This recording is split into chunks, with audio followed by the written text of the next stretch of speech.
How to use prepositions in on and at.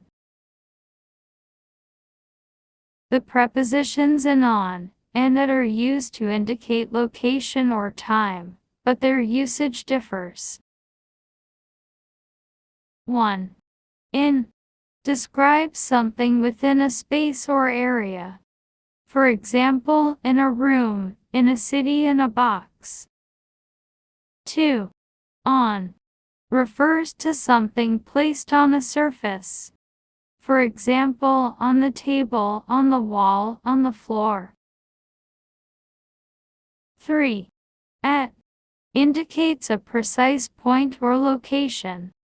For example, at the door, at the station, at a party. When it comes to time, in is used for longer durations. For example, in the morning. On is for specific days or dates. For example, on Monday on January 1st. And it is used for exact times. For example, at 5 p.m.